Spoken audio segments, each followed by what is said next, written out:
Pokémon Blue on the Game Boy Color was the first video game I ever owned, and I've come to realize that it was also the first real RPG I ever played.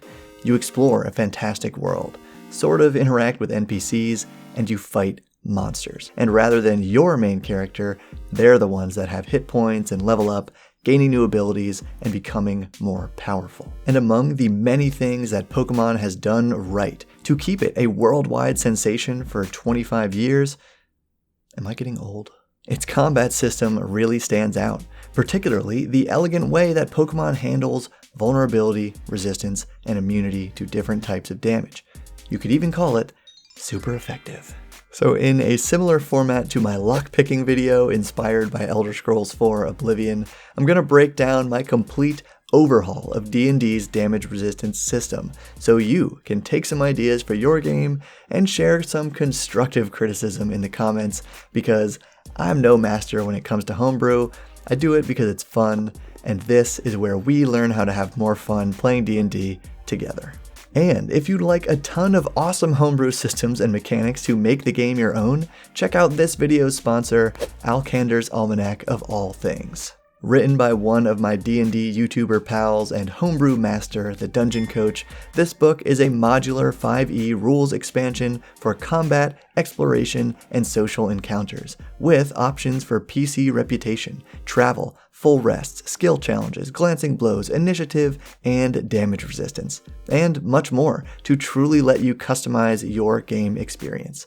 Check it out on Kickstarter through the link below. So all the Pokemon games from my childhood started the same way. You pick one of 3 starter Pokemon, each one a different creature type: Fey, Fiend, or Monstrosity. Nah, but that would be pretty cool. The types were Grass, Fire, and Water, and they share a simple rock, paper, scissors relationship, where water beats fire, fire beats grass, and grass for some reason beats water. Those relationships work exactly like D&D 5e's resistance and vulnerability. Water is resistant to fire, taking half damage or being, quote, not very effective, while fire is vulnerable to water, taking double damage because it is super effective. The result is this very well balanced micro system where each type has a built-in resistance and vulnerability. But as anyone who has played Pokemon knows, there's a lot more types. The current generations have 18 different creature types, making a pretty complex matrix, with some types that are just better than others, either having more resistances and immunities or fewer vulnerabilities. But even with 18 types, it's not that hard to follow, because get this, the list of creature types is the same as the list of damage types, so the designers could make direct connections between creatures and damage. Whereas D&D 5e has 14 unique creature types and 13 unique damage types, giving us 27 terms to know and understand, and making this whole concept more cumbersome than it needs to be. So our Pokemon-style D&D damage resistance homebrew really begins with simplifying these 2 lists to cut down on the jargon we need to have memorized, and to make the 2 lists better reflect each other without forcing them to be exactly the same. Alright folks, I thought I'd come out here to the tall grass to muse about these damage types a little bit. So our first one, Acid, is non-magical or magical, just like most of these other types, and I think of it as the literal chemical corrosion of something. And so I think that makes it unique enough that we kind of have to keep Acid as is. Now, one that is totally not unique is bludgeoning damage. It is almost always grouped with piercing and slashing because many creatures are not affected by non-magical bludgeoning, piercing, and slashing all together. And while I know bludgeoning does affect like skeletons differently, and slashing affects certain oozes particular ways, whatever, it can split them or something, I think for the most part these 3 just cover the same basic, almost normal damage, but we're not going to call our group normal damage because magical normal damage just sounds really weird, so we're going to come up with another name. Hold that thought. Next, cold damage and fire damage are both the manipulation of thermal energy to freeze or burn something. And so it's a little bit tempting to group those 2 together, but you can't really fight fire with fire, but you could fight fire with cold, so I think they have to stay separate. Okay, So force damage is a pretty weird one that a lot of DMs I think struggle to describe. I think of it as like pure gravitational energy, like inertia itself suddenly pushing or stopping something. And the other thing is, force damage is never non-magical. It's defined as magical energy focused into a damaging form. And this makes it a lot like just magical bludgeoning damage. So I think we can use the term force for our group of bludgeoning, piercing, slashing, force, and thunder damage, because thunder is just like force. I don't really even know why they're separate. And then speaking of thunder damage, lightning is very unique actually. It's kind of like fire because it burns stuff, but not in the same way as fire. They gotta stay separate. Okay, and now some types that probably seem like they should be separate, but I've really leaned into grouping them together. Necrotic, poison, and psychic. Hear me out, because obviously you shouldn't take like psychic damage from eating something poisonous. Or maybe you would if it were like hallucinogenic. I only just thought of that. Point is, necrotic damage is this corruption, body and soul. Poison damage is corruption of just your biological form, just your body. And then psychic is just the mind itself, which, depending on how you think about it, is a lot like your spiritual soul self. I think they could just be called necrotic damage together. The last one, radiant damage.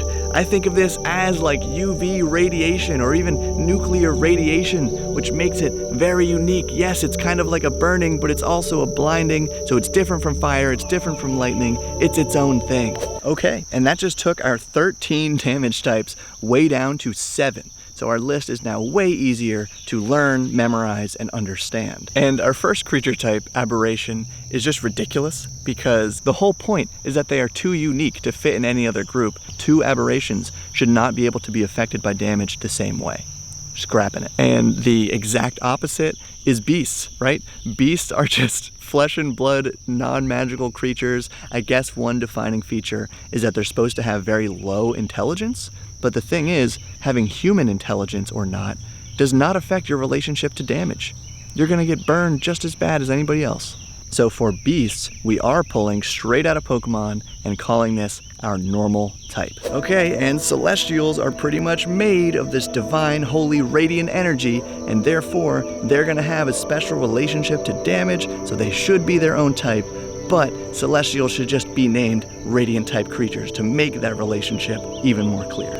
And constructs are an interesting one because these guys are just made, right? They are made, but they are made of raw materials: metal, stone, wood, clay.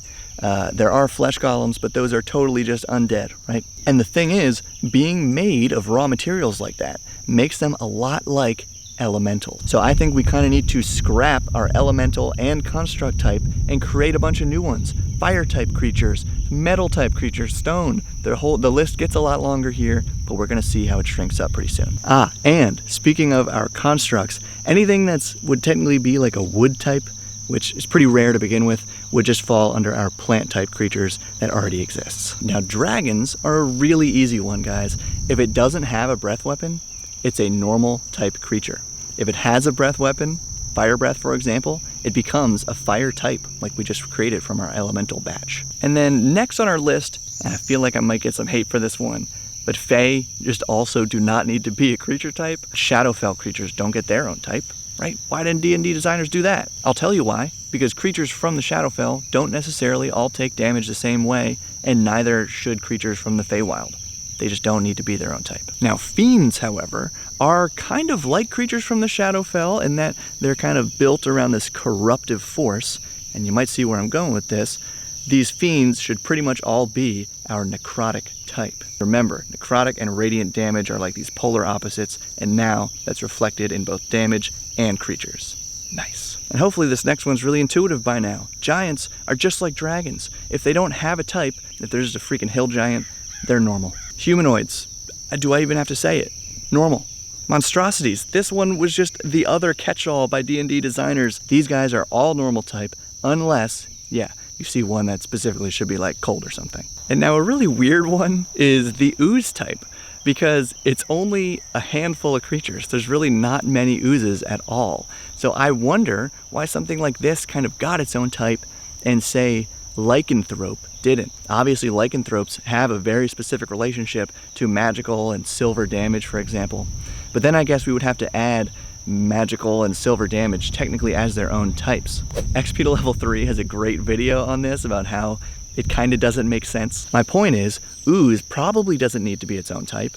But then when I was actually working out these relationships between creatures and damage, I found that ooze, air, added from our elementals, and water, added from our elementals, were mostly defined by not having a freaking body. So rather than keep those three separate, I decided to group all of them into a new amorphous type. Because yeah, not having a physical shape really does affect the way you take damage. And finally, our undead are literally any other type of creature that has been infused with necrotic energy and given artificial life.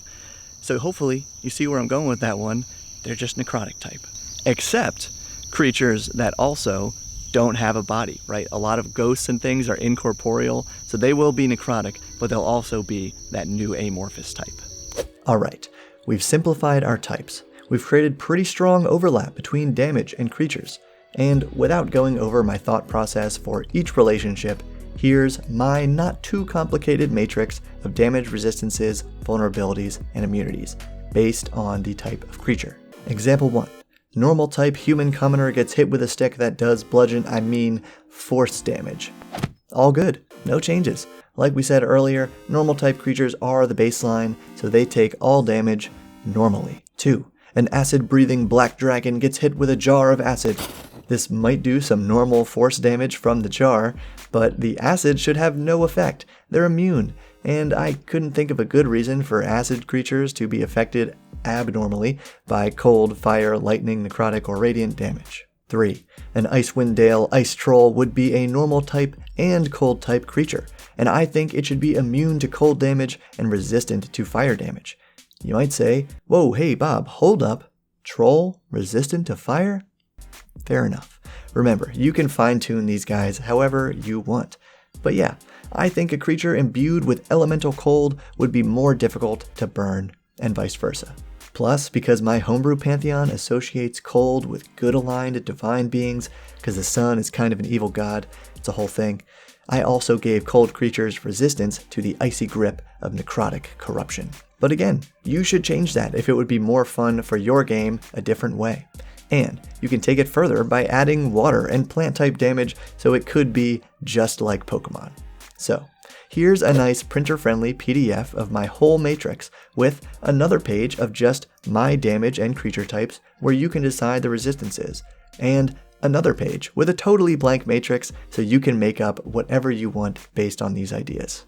Till the end of July, everyone can download it free from my Patreon through the link below, but then it will join the Homebrew archive. So thank you to our sponsors, Alkander's Almanac and Describe. Thank you to all the Bob World Builder patrons like Dad and Dragons, Master Skill, Sam, Key, CMDR Strain, Eric, and Queen Bee. Thank you for your support, and keep building.